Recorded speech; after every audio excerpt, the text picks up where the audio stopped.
Oh, man. What a joke. What an absolute joke.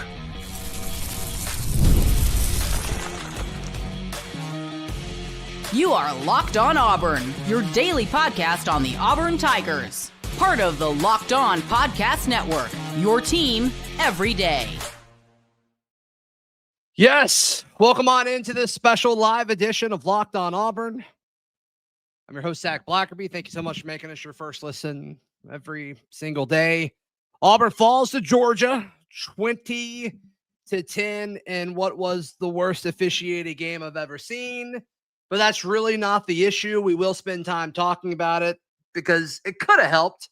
And I think that's why it felt so big when you don't score on the quarterback sneak, the tush push, whatever you want to call it, which in hindsight is pretty ridiculous that like you're even fumbling in that situation to begin with. But I think we all knew that was so big because like, all right, how many points are we going to score in the second half? This one hurts for several different reasons. One, because there was an element of you feeling cheated by it. But look, in the second half, you had 40 yards, and a lot of them were in that joke garbage time drive at the end. As far as relevant snaps, I would say 25 total yards in the second half. And it goes back to one thing. Like nobody on this team on offense, I think the defense did fine, on offense saying, I want to win the football game. And you could argue in the previous two where we've had this conversation, loss at Oklahoma, loss at A&M, that like maybe he wasn't given the time or whatever. But Jackson Arnold was really bad tonight. He was really, really bad tonight. The fourth down situation where, yes, Preston Howard dropped it, but still like unnecessarily high football. And Preston Howard's tall. And it's like, let's have just a little touch, my guy. Let's have a little bit of composure in a key situation. Or the Eric Singleton wide open. That should have been a touchdown. If it's a bad throw, he slows up and catches it and you still move the chains. If it's an awful throw, it's an incompletion, which is sadly what happened. We said going into this, we all agreed, the success of Jackson Arnold would be tied to the success of Hugh Freeze. And that seems to be where it's at. But like when it comes down to it, this is a team where when there's any sort of pressure whatsoever, any sort of any moment that's amplified where there's some meaning to it, they find a way to fall apart. We're going to bring in Brian Smith, host of the Portal That's Locked On's recruiting transfer portal NIL show. Brian, we'll talk about the officiating and how much of a disaster that was in a second, but that's not why Auburn lost this game. 25 yards in the second half until that final drive. Yeah, so 40 total. 40 total. About half was garbage time, right? And it didn't even look good. Like he's underthrowing guys. McElroy kept talking about how he's throwing out of the bottom of his hand. It was very strange. It was very, very strange. Jackson Arnold was not very good tonight. I don't know what's going on with his motion. How do you change your motion in the middle of a football game? Doesn't make any sense. Because it looked like he was throwing the shot put. Football is not about track and field. We saw so much passion from Freeze. We even saw John Cohen, Auburn's AD, going into halftime, yelling at the officials, which I don't blame him. Mixed opinions on if the AD's yelling at him. I think I like it. I think I'm okay with it. You're screwing my players. You're screwing my employees. You're screwing my fans. I think it's great. But then after that, there was no emotion at all on the offensive side. It didn't make it down far enough. And so then my question is okay, as a coach, are you putting guys in situations to win? Because what you were doing in the second half seemed very different than what you're doing in the first half. Kirby Smart's going to adjust. We all knew that was going to happen. Auburn and this staff was not ready to go blow for blow with Kirby Smart for a full 60 minutes. And that seems very, very clear now. I think you almost going against Kirby have to have two game plans because you're not going to out-scheme him at halftime. You have to have the curveball before and after halftime. One or the other isn't going to get it done. Like he shut down Alabama. Even though Alabama won that game a few weeks ago, he shut them out too. So Auburn not expecting that is a little disappointing. I did like to see the run game get going. It was okay in the first half. It was a nice mix, and I thought they did a good job, and that's fine. But like all the stuff we just talked about, though, here's the thing. The one play there in the fourth quarter, Eric Singleton is one of the fastest dudes in college football. He is wide open, buck naked, wide open. And it's so ironic. They said it correctly on the TV broadcast. It's the only deep shot that he didn't slightly over or underthrow. And in that case, he probably doesn't score if you do it right, but you throw it a little short to include the guarantee that he has it in the breadbasket. That changes the momentum. That place would have been so loud you could have blown your eardrums out if that's a catch, even if he gets caught at the 20 or something. I said if it's a good throw, he scores. Yeah, I think I said this before you hopped in. If it's a good throw, he scores. Right. If it's an okay throw, it's a completion. Yep. And it was an awful throw. Like, how do you miss him that much? You're telling me, like, how many times are you throwing that? It's such a joke. It's such all of it is just such a disaster. And I hate it because DJ Durkin's defense is so stinking good. It's being wasted on this joke of an offense. Yeah. Well, and I think the offense is going to get kind of covered up a little bit because the officiating, because I think there's a lot of Auburn fans who are like, oh, well, we got this loss stolen from us. And like they didn't help us. Like it was definitely fighting an uphill battle for sure. And I'm going to spend some time talking about the Kirby Smart line about the timeout. I've never seen anything like that before. We'll talk about it in a second, but it was, you're going to fight an uphill battle in these types of situations anyway. But it's just at this point in the most important half of your career at Auburn, that's what Hugh Freeze's offense put together. And Brian, I think that's everything I need to know at this point. Yeah, I mean,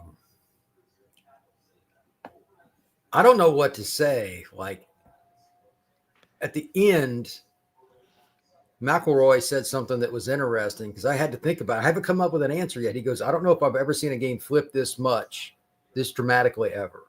And I haven't come up with one yet. Because like you said, there was no juice for Auburn in the second half. Even inside of Jordan Hare, which is a great home venue by any measurement, it was odd. They like the defense, they were shooting gaps. They were taking chances on the outside. There were a few plays. Maybe they could have made a pick or something. Like they were just close on everything, but they didn't give Georgia any freebies. But you're out on the field the entire second half. Like it was insane. Let's see how many plays Georgia ran second half. Like it had to have been just an insane. Yeah, time of possession wise in the second half for Georgia was 22:07 to 7:53. In the first half, it was 8:12 to 21:48. So two different halves for sure. I mean, you think about like dramatic comebacks, but this wasn't even a dramatic comeback because Auburn couldn't capitalize. It was only a 10-point lead, which felt ridiculous, right? At the time, it's like, oh my goodness, how is Auburn only ahead by 10? And we kind of all felt it. As soon as that call happened, you kind of, and I think that's why there was so level of, being upset. But then, they gave Georgia like so many timeouts, all those stoppages where it's like, goodness gracious, like this is such a joke. Kayan Lee called for targeting. Right after that, Amaris Williams with the roughing the passer. I mean, it was just such a joke. The byproduct of this that I'm already seeing, Brian, I think is a major concern. And I want to talk about that with you in just a moment, right here on this live edition of Locked On Auburn. Today's show brought to you by our friends at FanDuel. FanDuel is America's #1 sports book going into this. Auburn, a 3.5-point dog. They did not cover, but man, it was close. It was close. I think if Gunnar Stockton would have done the right football thing, it actually would have been a 3-point game, which is kind of crazy to think about. With FanDuel right now, you can bet $5. If your first $5 bet hits, you get $300 in bonus bets to use across the app. So what are you waiting for? FanDuel.com. Check them out to download the FanDuel app today and get started. Today's show also brought to you by our friends at Mazda. Mazda crafts cars for those who do more than simply move. From footwork to breathwork, athletes sweat all the details. Mazda brings the same intention to how they craft every model. You can make everyday drives feel like anything but, from smooth handling to intuitive controls. Like our players, we sweat every detail, because when you make every move count, impossible becomes irrelevant. Mazda, move and be moved. Auburn falls to Georgia 20-10 in the latest installment of the Deep South's oldest rivalry. Brian Smith, host of the Portal, Locked On's NIL recruiting and transfer portal show, hanging out with us. My big concern with this is, in the past, like, this isn't the first year where Auburn's fallen short in recent memory. Obviously, we're going on 5 years of this. This is the first time I've gotten messages, and I get a ton of messages after every loss from people I know, from people I don't know, whatever. That's normal. It's not my fault. But instead of anger this time, it's, I think I'm done going to games until there's change. And that's pretty telling, when it's, I think I'm going to take a break, instead of, oh, I'm angry, we have to fix this. That sounds like, I think that's pretty telling of where you are. That's not good. That's apathy. That's not good. That means the wallet will close, is what that means. If I were you or any other Auburn fan, my concern would be, are we going to be able to retain much of this roster? I have no idea what's going to happen next week when they play. They play Mizzou next week, right? Which is, Mizzou just played Alabama. They're a good team. Both teams just played the most physical teams arguably in the league. I guess you could throw A&M and LSU in that mix and figure out who that would be, but that'll be another drag down, slow down, power between the tackles kind of game, because Missouri's physical. I have no idea what to expect from Auburn as a team, nor do I have any expectations for what Jordan Hare is going to be like. Like, they had their soul sucked out tonight. That's how I would It's put it. Crushing. It's crushing. It's one thing. We can't do this every week. We can't. It happens every week. I'm kind of following along with some of the quotes from the press conference, and here's one. A lot of them are kind of saying the same thing. I don't know if that's people like not quoting him correctly, or if he's saying the same thing over and over again. But we felt like we were going to win the game. Here I am feeling again like we don't quite know how to do that. You're on your third year. If you can't like look anyone in the eye and say, I know how to get Auburn to win football games, why are you here anymore? Why are you here at all? It doesn't make any sense at this point.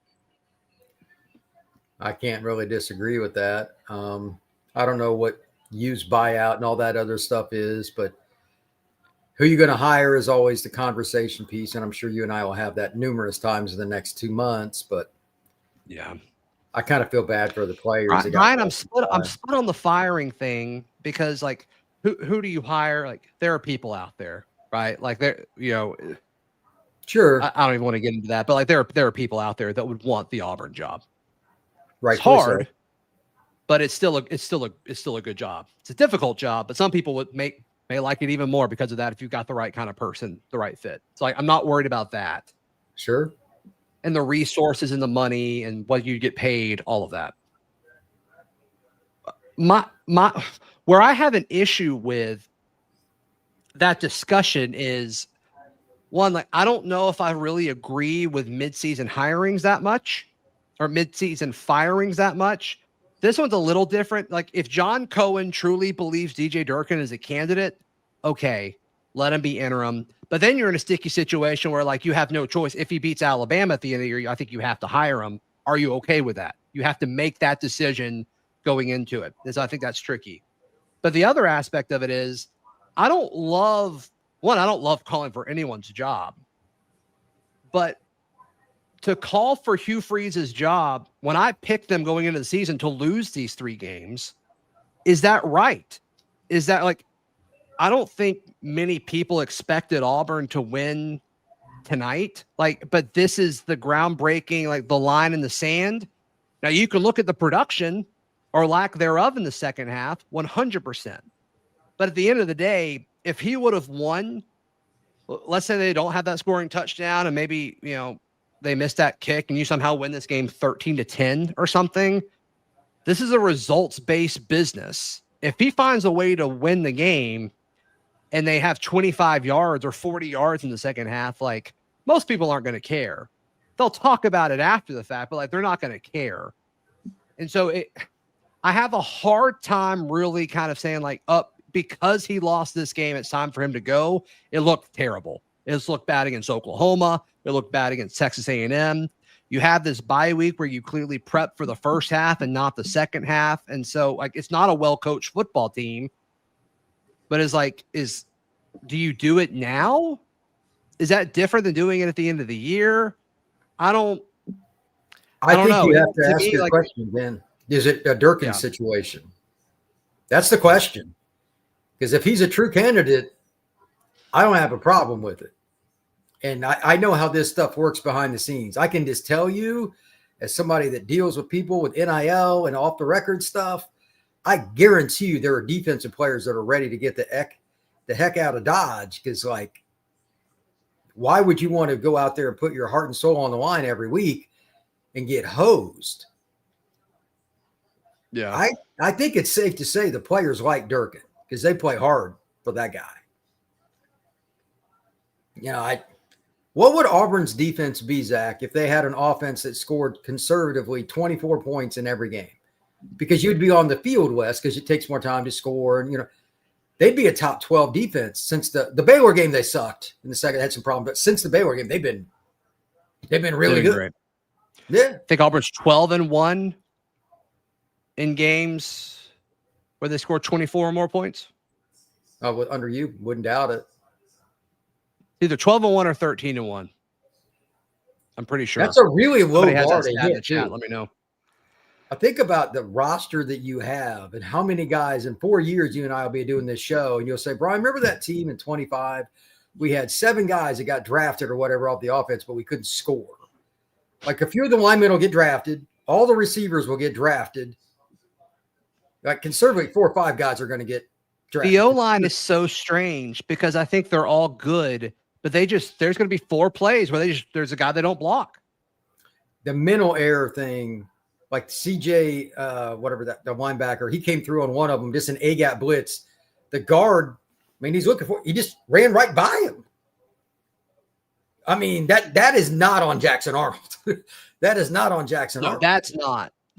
That's on coach. I mean, it's happened in every game. Like, to me, that's on coaching. The guys aren't prepared for a blitz pickup. They're just not. It's CJ Allen. Yeah, that's his name. But Georgia didn't run anything when they would show the vertical replays, and ESPN's gotten a lot better with the cameras. A lot of the stuff that they got penetration on in the second half was not complex. Sure. It was not. That's what bothers me. Like, that's a lot of, I'm not trying to say Georgia runs a high school. It's super complex in general, but the blitzes were not. And Auburn couldn't do anything with them. That was really odd. They just ran shortest line to the ball carrier kind of blitzes, A and B gap. That's about it. So I think it's interesting also that Georgia, besides that last drive, they really never drove the ball in a normal circumstance the entire game. Auburn's defense was just wore out because they got hosed by the offense. So let me ask you this, Zach. Do you think they'll come out fired up against Missouri, or do you think they'll lay an egg and roll? It could go either way. Break. I think the defense at some point, brother, at some point, like there's going to be finger pointing this week in practice. You're never going to hear about it in the media. There's zero chance there isn't finger pointing going on in that, like maybe away from the coaches. If I'm a defensive player, I'm saying some things I can't say on your podcast right now to some of the offensive players. Yeah. I would be. Yeah. And I don't think it's all the offensive players. And like what I'm more concerned with is the offensive players pointing fingers. Oh, at each other. What happens if Cam Coleman and Eric Singleton start pointing fingers? And it's like, well, Jackson can't give me the football. or the offensive line can't block enough for Jackson to get me the foot. Like that's the aspect of it. I'm not really concerned about offense versus defense. Obviously, that's not good, but it's skill players pointing like why, which is a very reasonable. If I'm Cam Coleman or Eric Singleton, I just like they need the ball more. Sure. Malcolm needs the ball more. Perry needs the ball more. And I mean, we talked about like what a great problem to have going into the year, having all these options, but like you're not really using any of them as much as you should. Singleton only had 4 targets. Cam he had 10 targets and they hit him 7 times, but he had 50 yards. I mean, he's a condor. He had 50 yards, and Georgia's got good DBs, but this is the worst secondary Georgia's had arguably since Kirby's been there, or maybe the 17 team. So that's not a good sign either. Like there is no chemistry whatsoever in the passing game, and we're halfway through the football.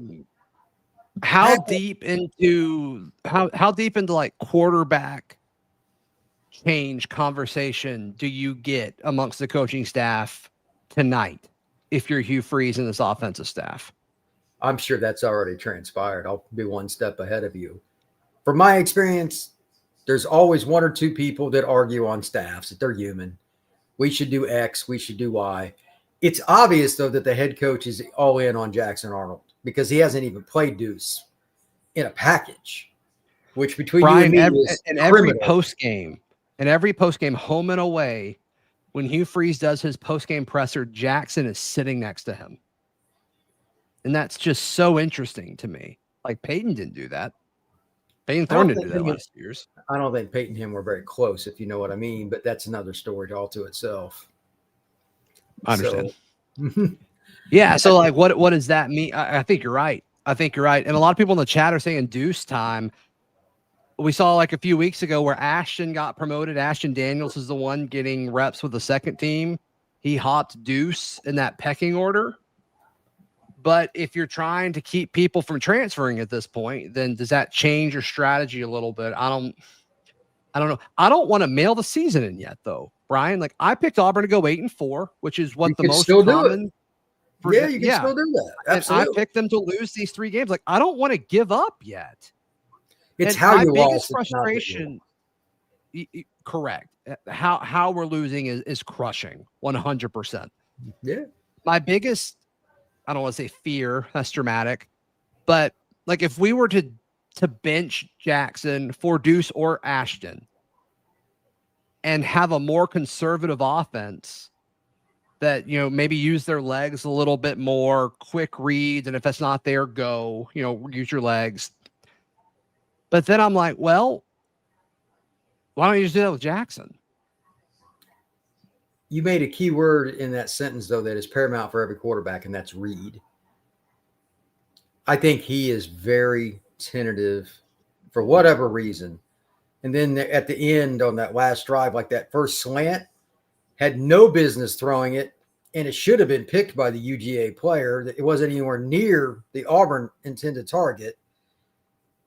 He just has no feel for like what he's doing sometimes, and it goes in and out. But he's an explosive runner, and he's a fearless guy. I think the players respect him. He's just not very good. I mean, Hugh Freeze can't win at this level. I mean, that's like I'm dancing around it, but like Hugh Freeze can't win at this level anymore. I mean, his whole presser is talking about like how we just keep finding ways to lose. We haven't figured out how to win. And it's like, then why are you here? Well, he's 14-17 now, right? Because he was 14-16 coming into this game, I think. I think that's what it was. Sure. Yeah, it's the conference record that I really care about. So it's going to be worse than that. But it's just, I think it's time. But once again, like I don't know if it makes the most sense to do it tonight. Like that's where I'm going to kind of like be a little bit more firm on. They don't fire him by Monday morning. They're not going to fire him. And usually you don't fire a coach the week of a game, especially one against a team that has a chance to make the playoff. Missouri, I know they lost to Bama today, but that's a really good football team. So that would be unfortunate for Durkin to try to take that over and then take on Missouri's offense, which is very dynamic in the run game. A little iffy with the pass game, but still. But this is more about big box than trying to beat the Tigers. This is more about trying to save your own Tigers. I don't know, man. Right. What's best for Auburn? And I think right now saying. the best thing, like if somebody asked me what's best for Auburn, it's Hugh Freeze not being the leader of the program. Sometimes you've got to go forward by removing something. In this case, it's technically your leader. I'm not saying Hugh Freeze is a bad guy or anything. I just don't think he's the guy either. Yeah, like I wonder if Durkin wants to be the head coach. Would he be okay being the DC? Would there be another, can you do a full head coaching search if you know you want Durkin to be retained? Like, I don't know. It's kind of a tough situation where I don't think that makes sense to do. It makes sense in maybe an ideal world, but I don't know if that really even makes sense to do. This is very political. And this is the unfortunate side of major college athletics, because whoever, let's say, their top 5 boosters are, if there are 3 different answers on who they want as a head coach, that's a problem. Because you got to have all those people willing to donate at high levels. And if you tick one of them off with who you hire, it doesn't go well. Well, what if one of them doesn't like Durkin at all for whatever reason? That's that kind of stuff would drive me nuts. And it's why I'd never want to be an AD. Because those are lose-lose conversations. They're lose-lose because you got to hire somebody. You're probably going to tick off somebody that matters in a critical time when you're trying to retain your talent for whoever the next coach is. I'll say this much. I don't know when he's going to get fired. I will be shocked if Hugh Freeze on January 1st is a part of the Auburn program. I imagine by December 15th he won't be. But whatever the case may be, it's the other thing is you're coming to the end. Remember, signing day is the first week of frickin' December. You can't fire guys like Thanksgiving week anymore because it gives you 3 days to recruit. That doesn't work that way. That's a good point. You talk about the vultures coming out. Holy moly. Alabama, Georgia, Clemson, the heck. Oregon. Anybody. You may have just changed my mind. Let's just go ahead and do it. That's what I mean. I don't think they'll do it tomorrow. My gut is they won't do it tomorrow. I think they'll do it after Missouri. Is that the next bye? Most teams do it on the bye week. That would still be okay. I think that's too late. Hold on. I think it's in 3 weeks. Ooh, that's touchy. It's got to be before the end of this month for sure. Missouri, Arkansas, November, Kentucky, Vandy. It's after Vandy. So the bye week is November 15th. Can't do it that way. You only have Mercer in Alabama. That's too late, I would think. Unfortunately, that means you got to make hay. They need to make the decision no later really than the 20th of this month, and that's probably pushing it. After the Missouri game, maybe. Yeah. I know that's not very friendly, but that's just how the schedule fell. The bye week makes it a lot better for the coach because he's got to do all kinds of junk that he wouldn't normally have to handle. Plus, he'd be a head coach again. It's been a while. It's not fair to Durkin. Yeah. Yeah, I mean, I think he'd be fine. But, yeah, you're probably right. You're probably right. I mean, just such a joke. I mean, all right, let's talk about some of the disasters, though. Like Kirby Smart, them stopping it when the play clock got to 0 seconds because Kirby called a timeout. And then Kirby's like, no, I was clapping. And they're like, okay, so sorry. So no timeout and no delay of game. I've never seen anything like it before. Never seen that before.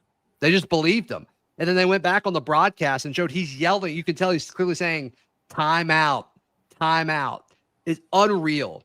Unbelievable. Did you see my post on X? I don't normally what did you say? Comment on Auburn games. I tagged you. It says, this was after the Jackson Arnold touchdown, non-touchdown play. But I said the SEC hates Auburn based on that call. It's got like 10,000 views already. Nobody follows me because of Auburn, and it still went crazy. They don't get any calls. And like, I'm not a conspiracy guy, but I legitimately think there are people that just hate Auburn in the Southeastern Conference at this point. Like, they don't get any beneficial calls. It's bizarre. So I hate being that guy. I hate being that guy for after football games or basketball games to blame it on the officials. And like, that's not why Auburn lost today. If Jackson Arnold's a decent SEC quarterback, we win. Well, even if he throws and just hits the Singleton play, you go up. Yeah, like if you have one, if the right throw is good enough, the whole game changes. Absolutely. But it is weird. It's weird how lopsided it was. And they're going to call targeting on Kay and Lee. And then we get decked in the second half. We even call a timeout for them to stop, and they don't review targeting for Georgia. It's the weirdest thing. He put his head down. It was very clear. Yeah. The targeting rule they've done a terrible job with in general in college football. That was another example of how poorly it is officiated. There's no consistency. Yeah, the Oklahoma game, I mean, it's clear that the officials didn't know the rules. Like, that's clear. And the SEC has apologized. This seemed more intentional. And all that happening, and then the SEC just believing Kirby Smart it's I've never seen anything like it before. Everybody's like clipping in, like, national media is like, what? The officials just believed him. And I don't know if there's any punishment. I mean, he clearly lied. It's on camera. But I don't know, Brian. It's Kirby. For a long time, like, I don't want to be that guy, but like, I think it was Nick. Everybody wanted to make sure Nick was happy. Now it's Kirby. And I wasn't going to do all that until after the timeout thing. The timeout thing is the most egregious thing I've seen from an official, maybe ever. It's like, why don't just let Kirby be the official then? Why don't you just let Kirby be the official? Like, what are you there for? To me, that's very simple. If he admitted, although he was lying, that he was clapping, then you got to say, well, then the penalty is upheld 5 yards, and that's it. They might have had to adjust the clock for 1 second or something like that on the scores, and that would have been it. To just say, well, do-over, we do do-overs with 7-year-olds playing wiffle ball in the backyard. This is Southeastern Conference football. This is not wiffle ball in your grandparents' backyard with your kids or something. Like, get out of here. So anyway, by the way, did you think Jackson was across the line? It was close, but I thought it was a touchdown.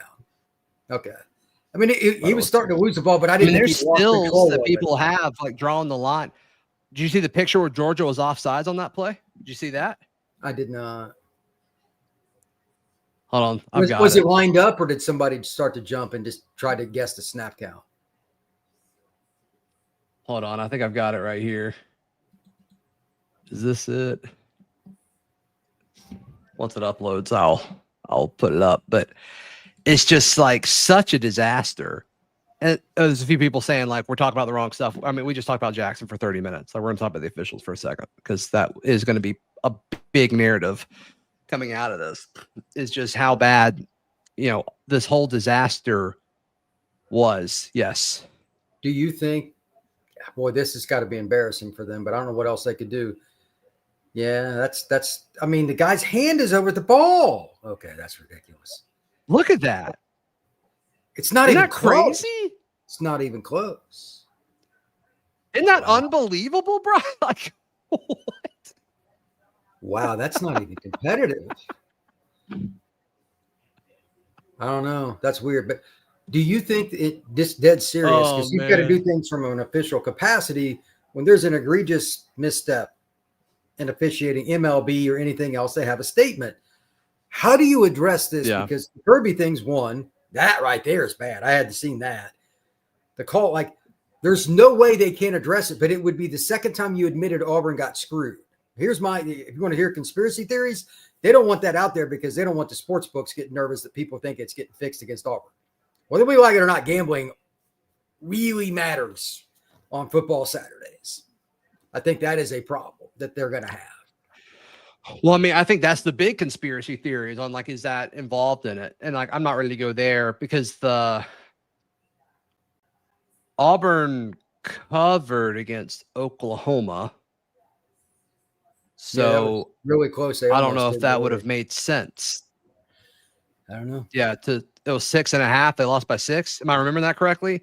That's what I And so remember. that wouldn't have made sense. Like they didn't screw them enough, if that's the point. So like that didn't even make sense, you know. Oklahoma didn't take advantage of a take that whole for what bunch it's of worth. freebies, is what that was.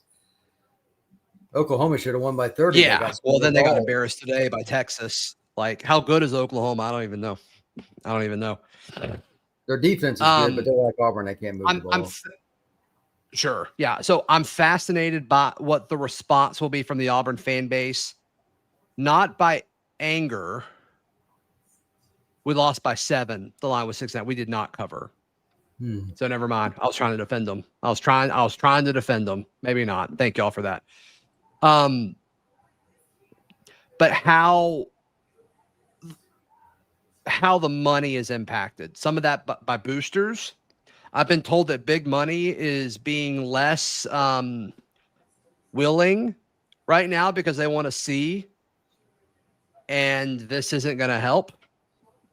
And then I'm curious to see like what tickets look like. Since this has started, I've gotten 15 more messages. I'm not exaggerating. I'm probably over 120 messages of people saying that I'm not buying any more tickets. I think in a lot of ways, because if you're getting that and you're the most popular Auburn podcaster, but can you imagine what I'd hate to be this person that gets to open the email for the university.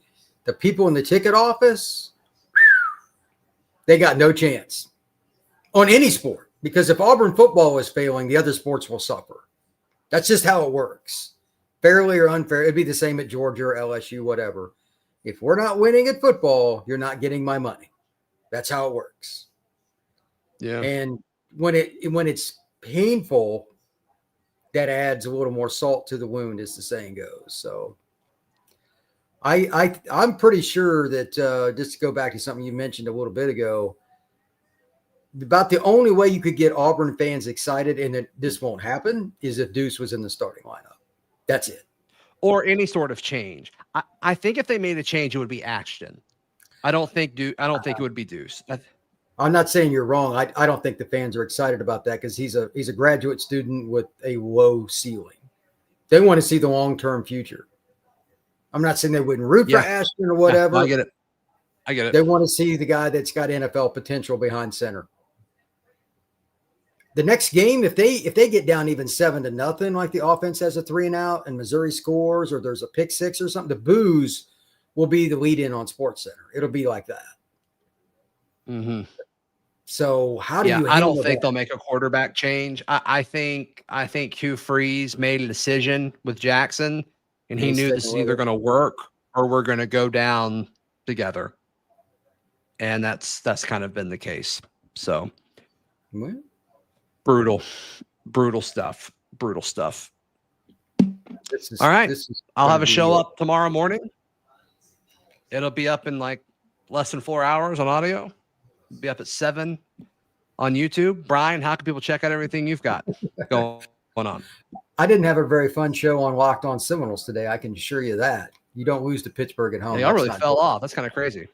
Yeah, Florida State's toast. And Locked On the Portal, same places you can find Zach's show, YouTube, Spotify, Apple, Podbean, all those fun places. You can find them right there. Yep. Thank y'all for hanging out. Please like the video. Please subscribe. We'll see you next time. This has been Locked On Auburn.